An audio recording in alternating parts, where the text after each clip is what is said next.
Hello everyone. Today I am going to discuss with you topic leadership. Leadership is an important directing function of management.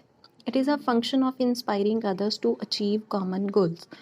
मतलब ਕੀ ਹੈ ਕਿ leadership ਇੱਦਾਂ ਦਾ ਮੈਨੇਜੀਰੀਅਲ function ਹੈ, ਇੱਦਾਂ ਦਾ directing function ਹੈ ਜਿਹਦੇ ਵਿੱਚ ਕੀ ਹੁੰਦਾ ਹੈ ਕਿ ਇੱਕ ਲੀਡਰ ਜੋ ਹੈ ਆਪਦੇ ਫੋਲੋਅਰਸ ਨੂੰ ਇਨਫਲੂਐਂਸ ਕਰਦਾ, ਉਹਨਾਂ ਨੂੰ ਟਾਈਮ ਟੂ ਟਾਈਮ ਇੰਸਪਾਇਰ ਕਰਦਾ ਕਿ ਉਹਨਾਂ ਨੇ ਕਿਸੇ ਕੰਮ ਨੂੰ ਕਿੱਦਾਂ ਕਰਨਾ ਤਾਂ ਕਿ ਉਹਨਾਂ ਦੇ ਕਾਮਨ ਗੋਲ ਜਿਹੜੇ ਹੈਗੇ ਆ ਉਹ ਅਚੀਵ ਹੋ ਸਕਣ। ਸੋ ਇੱਦਾਂ ਦਾ ਫੰਕਸ਼ਨ ਹੁੰਦਾ, ਇੱਦਾਂ ਦਾ ਡਾਇਰੈਕਟਿੰਗ ਫੰਕਸ਼ਨ ਹੁੰਦੀ ਹੈ ਲੀਡਰਸ਼ਿਪ, ਜਿਹਦੇ ਵਿੱਚ ਇੱਕ ਪਰਸਨ ਆਪਦੇ ਫੋਲੋਅਰਸ ਨੂੰ ਜਾਂ ਬਾਕੀ ਦੇ ਜਿਹੜੇ ਪਰਸਨ ਉਹਦੇ ਅੰਡਰ ਕੰਮ ਕਰ ਰਹੇ ਹੁੰਦੇ ਉਹਨਾਂ ਨੂੰ ਇੰਸਪਾਇਰ ਕਰਦਾ। ਆਰਗੇਨਾਈਜੇਸ਼ਨ ਦੇ ਵਿੱਚ ਵੀ ਆਰਗੇਨਾਈਜੇਸ਼ਨਲ ਗੋਲਸ ਨੂੰ ਅਚੀਵ ਕਰਨ ਦੇ ਲਈ ਟਾਈਮ ਟੂ ਟਾਈਮ ਮੈਨੇਜਰਸ ਜਿਹੜੇ ਹੈ ਉਹ ਆਪਦੇ ਵਰਕਰਸ ਨੂੰ ਇੰਸਪਾਇਰ ਕਰਦੇ ਆ, ਉਹਨਾਂ ਨੂੰ ਟਾਈਮ ਟੂ ਟਾਈਮ ਮੋਟੀਵੇਟ ਕਰਦੇ ਆ, ਡਾਇਰੈਕਟ ਕਰਦੇ ਆ, ਉਹਨਾਂ ਨੂੰ ਗਾਈਡ ਕਰਦੇ ਆ ਕਿ ਉਹਨਾਂ ਨੇ ਕਿੱਦਾਂ ਕਿਹੜਾ ਕੰਮ ਜਿਹੜਾ ਹੈਗਾ ਉਹ ਪਰਫੋਰਮ ਕਰਨਾ ਤਾਂ ਕਿ ਆਰਗੇਨਾਈਜੇਸ਼ਨਲ ਗੋਲ ਜਿਹੜੇ ਹੈਗੇ ਆ ਉਹ ਅਚੀਵ ਹੋ ਸਕਣ। ਤਾਂ ਉਹ ਪੂਰਾ ਪ੍ਰੋਸੈਸ, ਉਹ ਪੂਰਾ ਫੰਕਸ਼ਨ ਜਿਹੜਾ ਹੈਗਾ ਉਹ ਹੁੰਦੀ ਹੈ leadership.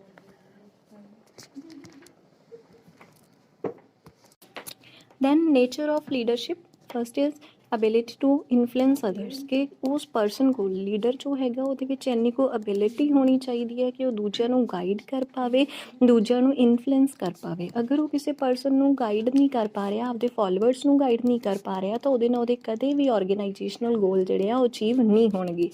Then existence of followers, ਕਿ ਲੀਡਰ ਜਿਹੜਾ ਹੈਗਾ, ਲੀਡਰ ਉਦੋਂ ਹੀ ਬਣ ਸਕਦਾ ਹੈ, ਤੁਸੀਂ ਕਦੇ ਵੀ ਉਦੋਂ ਹੀ ਲੀਡਰਸ਼ਿਪ ਪ੍ਰੋਵਾਈਡ ਕਰ ਸਕਦੇ ਹੋ ਅਗਰ ਤੁਹਾਡੇ ਕੋਲ ਪ੍ਰੋਪਰ ਫੋਲੋਅਰਸ ਹੋਣਗੇ।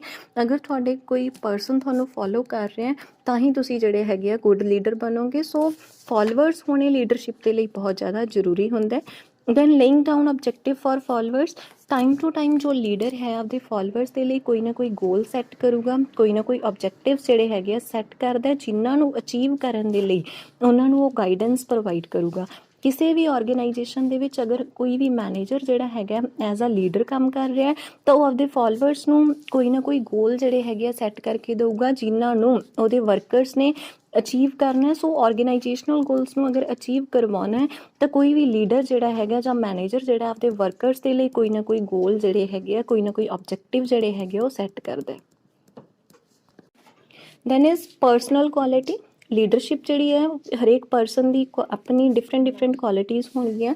ਹਰੇਕ ਲੀਡਰ ਜਿਹੜਾ ਹੈਗਾ ਦੂਜੇ ਲੀਡਰ ਤੋਂ ਡਿਫਰੈਂਟ ਹੁੰਦਾ ਹੈ। ਹਰ ਲੀਡਰ ਦੇ ਵਿੱਚ ਡਿਫਰੈਂਟ ਕੁਆਲਿਟੀਜ਼ ਜਿਹੜੀਆਂ ਹੋਣਗੀਆਂ। ਸੋ ਲੀਡਰਸ਼ਿਪ ਜਿਹੜੀ ਹੈਗੀ ਉਹ ਪਰਸਨਲ ਕੁਆਲਿਟੀ ਹੈ। ਕੋਈ ਲੀਡਰ ਜਿਹੜਾ ਆਟੋ ਕ੍ਰੀਏਟਿਕ ਹੋ ਸਕਦਾ, ਕੋਈ ਡੈਮੋਕ੍ਰੀਏਟਿਕ ਹੋ ਸਕਦਾ। ਹਰ ਇੱਕ ਦੀਆਂ ਡਿਫਰੈਂਟ ਕੁਆਲਿਟੀਜ਼ ਹੋਣਗੀਆਂ। ਸੋ ਲੀਡਰਸ਼ਿਪ ਜੋ ਹੈਗੀ ਆ ਉਹ ਪਰਸਨਲ ਕੁਆਲਿਟੀ ਹੁੰਦੀ ਹੈ। ਕਿਸੇ ਵੀ ਲੀਡਰ ਦੀ ਜਿਹੜੀ ਹੈਗੀ ਆ ਆਪਣੀ, ਹਰੇਕ ਲੀਡਰ ਜਿਹੜਾ ਹੈਗਾ ਦੂਜੇ ਤੋਂ ਡਿਫਰੈਂਟ ਹੋਊਗਾ, ਆਪਣੀਆਂ ਉਹਨਾਂ ਦੀਆਂ ਪਰਸਨਲ ਕੁਆਲਿਟੀਜ਼ ਹੋਣਗੀਆਂ। ਦੈਨ ਕਾਮਨ ਗੋਲ, ਕਿਉਂਕਿ ਲੀਡਰ ਜਿਹੜਾ ਹੈਗਾ ਅਤੇ ਉਹਦੇ ਫੋਲੋਅਰਸ ਜਿਹੜੇ ਹੋਣਗੇ ਸਾਰੇ ਇੱਕ ਕਾਮਨ ਗੋਲ ਨੂੰ ਅਚੀਵ ਕਰਨ ਦੇ ਲਈ ਕੰਮ ਕਰਦੇ ਹੈ।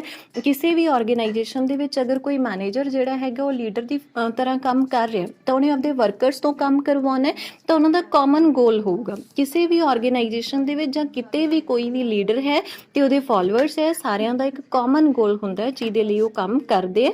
ਦੈਨ ਲੀਡਰਸ਼ਿਪ ਸਟਾਈਲ ਮੇ ਚੇਂਜ। ਲੀਡਰਸ਼ਿਪ ਸਟਾਈਲ ਜੋ ਹੈ ਉਹ ਟਾਈਮ ਟੂ ਟਾਈਮ ਚੇਂਜ ਹੋ ਸਕਦੇ ਹੈ।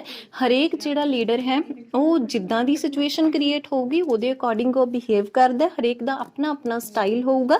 ਸੋ ਲੀਡਰਸ਼ਿਪ ਸਟਾਈਲ ਜਿਹੜੇ ਹੈਗੇ ਉਹ ਚੇਂਜ ਹੁੰਦੇ ਰਹਿੰਦੇ ਹੈ। Then continuous process. ਲੀਡਰਸ਼ਿਪ ਜਿਹੜੀ ਹੈਗੀ ਉਹ ਕੰਟੀਨਿਊਸਲੀ ਚੱਲਦੀ ਰਹਿੰਦੀ ਹੈ। ਹਰੇਕ ਲੀਡਰ ਜਿਹੜਾ ਆਪਦੇ ਫੋਲੋਅਰਸ ਨੂੰ ਟਾਈਮ ਟੂ ਟਾਈਮ ਗਾਈਡ ਕਰੂਗਾ, ਟਾਈਮ ਟੂ ਟਾਈਮ ਉਹਨਾਂ ਨੂੰ ਦੱਸਦਾ ਕਿ ਉਹਨਾਂ ਨੇ ਕਾਮਨ ਗੋਲ ਜਿਹੜੇ ਹੈਗੇ ਉਹਨਾਂ ਨੂੰ ਕਿੱਦਾਂ ਅਚੀਵ ਕਰਨੇ। ਸੋ ਕੰਟੀਨਿਊਸ ਪ੍ਰੋਸੈਸ ਹੈ, ਕੰਟੀਨਿਊਸਲੀ ਇਹ ਚੱਲਦਾ ਰਹਿੰਦਾ, ਕਦੇ ਵੀ ਇਹ ਖਤਮ ਨਹੀਂ ਹੁੰਦਾ। Then qualities of good leader, ਕਿ ਗੁੱਡ ਲੀਡਰਸ ਦੇ ਵਿੱਚ ਕਿਹੜੀਆਂ ਕੁਆਲਿਟੀਜ਼ ਹੋਣੀਆਂ ਚਾਹੀਦੀਆਂ। First is physical qualities. Physical qualities ਮਤਲਬ ਕੀ ਹੈ ਕਿ ਉਹ ਇੰਟੈਲੀਜੈਂਟ ਹੋਵੇ, ਸਾਊਂਡ ਮਾਈਂਡ ਹੋਣਾ ਚਾਹੀਦਾ ਹੈ।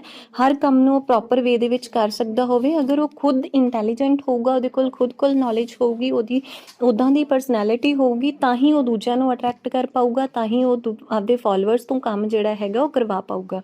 ਦੈਨ ਨੌਲੇਜ, ਉਹਦੇ ਕੋਲ ਪ੍ਰੋਪਰ ਨੌਲੇਜ ਹੋਣੀ ਚਾਹੀਦੀ ਹੈ। ਅਗਰ ਉਹਦੇ ਕੋਲ ਨੌਲੇਜ ਹੋਊਗੀ ਤਾਂ ਹੀ ਉਹ ਆਪਦੇ ਫੋਲੋਅਰਸ ਜਿਹੜੇ ਹੈਗੇ ਉਹਨਾਂ ਨੂੰ ਨੌਲੇਜ ਪ੍ਰੋਵਾਈਡ ਕਰੂਗਾ, ਉਹਨਾਂ ਨੂੰ ਟਾਈਮ ਟੂ ਟਾਈਮ ਗਾਈਡ ਕਰ ਪਾਊਗਾ। ਦੈਨ ਇਨੀਸ਼ੀਏਟਿਵ, ਉਹ ਖੁਦ ਐਕਸ਼ਨ ਲੈ ਸਕਦਾ ਹੋਵੇ, ਜਿੱਥੇ ਕੋਈ ਕੰਮ ਕਰਨਾ ਹੈਗਾ ਜਾਂ ਜਿੱਥੇ ਕਾਮਨ ਗੋਲ ਤੁਸੀਂ ਅਚੀਵ ਕਰਨੇ ਆ ਤਾਂ ਉਹ ਐਕਸ਼ਨ ਜਿਹੜਾ ਹੈਗਾ ਉਹ ਲੈ ਸਕਦਾ ਹੋਵੇ, ਪ੍ਰੋਪਰ ਉਹ ਡਿਸੀਜ਼ਨ ਲੈ ਸਕਦਾ ਹੋਵੇ। ਦੈਨ ਸੈਲਫ ਕੌਨਫੀਡੈਂਸ, ਅਗਰ ਉਹ ਖੁਦ ਕੌਨਫੀਡੈਂਟ ਹੋਊਗਾ ਤਾਂ ਹੀ ਉਹ ਆਪਦੇ ਫੋਲੋਅਰਸ ਨੂੰ ਟਾਈਮ ਟੂ ਟਾਈਮ ਗਾਈਡ ਕਰੂਗਾ। ਸੋ ਸੈਲਫ ਕੌਨਫੀਡੈਂਸ ਹੋਣਾ ਚਾਹੀਦਾ, ਉਹਦੇ ਕੋਲ ਕੌਨਫੀਡੈਂਸ ਹੋਊਗਾ ਤਾਂ ਹੀ ਉਹ ਕੰਮ ਨੂੰ ਪਰਫਾਰਮ ਪ੍ਰੋਪਰਲੀ ਕਰਵਾ ਪਾਊਗਾ। ਦੈਨ ਕਮਿਊਨੀਕੇਸ਼ਨ ਸਕਿੱਲਸ, ਉਹਦੇ ਕੋਲ ਪ੍ਰੋਪਰ ਕਮਿਊਨੀਕੇਸ਼ਨ ਸਕਿੱਲਸ ਹੋਣੀਆਂ ਚਾਹੀਦੀਆਂ, ਕਿਉਂਕਿ ਇੱਕ ਲੀਡਰ ਜਿਹੜਾ ਹੈਗਾ ਉਹਨੇ ਮੈਨੇਜਮੈਂਟ ਤੇ ਵਰਕਰਸ ਦੋਨਾਂ ਦੇ ਵਿਚਾਲੇ ਕੰਮ ਕਰਨਾ ਹੁੰਦਾ, ਲਿੰਕ ਦੀ ਤਰ੍ਹਾਂ ਉਹ ਕੰਮ ਕਰਦਾ ਹੈ। ਤਾਂ ਦੋਨਾਂ ਸਾਈਡ ਤੇ ਉਹਨੇ ਕਮਿਊਨੀਕੇਟ ਕਰਨਾ, ਟੌਪ ਲੈਵਲ ਨੂੰ ਵੀ ਤੇ ਲੋਅਰ ਲੈਵਲ ਤੱਕ ਵਰਕਰਸ ਤੱਕ ਉਹਨੇ ਕਮਿਊਨੀਕੇਟ ਕਰਨਾ ਹੁੰਦਾ। ਸੋ ਕਮਿਊਨੀਕੇਸ਼ਨ ਸਕਿੱਲਸ ਉਹਦੇ ਕੋਲ ਪ੍ਰੋਪਰ ਹੋਣੀਆਂ ਚਾਹੀਦੀਆਂ। ਦੈਨ ਮੋਟੀਵੇਸ਼ਨ ਸਕਿੱਲਸ, ਉਹ ਮੋਟੀਵੇਟ ਕਰ ਸਕਦਾ ਹੋਵੇ ਆਪਦੇ ਵਰਕਰਸ ਨੂੰ ਟਾਈਮ ਟੂ ਟਾਈਮ, ਆਪਦੇ ਫੋਲੋਅਰਸ ਨੂੰ ਮੋਟੀਵੇਟ ਕਰ ਸਕਦਾ ਹੋਵੇ, ਇੱਦਾਂ ਦੀਆਂ ਉਹਦੇ ਕੋਲ ਸਕਿੱਲਸ ਹੋਣੀਆਂ ਚਾਹੀਦੀਆਂ।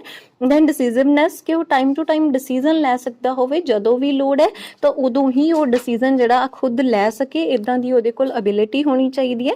ਦੈਨ ਸੋਸ਼ਲ ਸਕਿੱਲਸ, ਉਹਦੇ ਕੋਲ ਇੱਦਾਂ ਦੀਆਂ ਸਕਿੱਲਸ ਹੋਣ ਕਿ ਆਪਦੇ ਫੋਲੋਅਰਸ ਦੇ ਨਾਲ ਪ੍ਰੋਪਰਲੀ ਇੰਟਰੈਕਟ ਕਰ ਪਾਵੇ, ਸੁਸਾਇਟੀ ਦੇ ਨਾਲ ਪ੍ਰੋਪਰਲੀ ਇੰਟਰੈਕਟ ਕਰ ਪਾਵੇ, ਲੋਕਾਂ ਦੇ ਨਾਲ ਉਹ ਜਿਹੜੀ ਹੈਗੀ ਹੈ ਪ੍ਰੋਪਰ ਉਹਦੀ ਇੰਟਰੈਕਸ਼ਨ ਹੋ ਪਾਵੇ। ਸੋ ਇੱਦਾਂ ਦੀਆਂ ਸਕਿੱਲਸ ਉਹਦੇ ਕੋਲ ਹੋਣੀਆਂ ਚਾਹੀਦੀਆਂ। Thank you.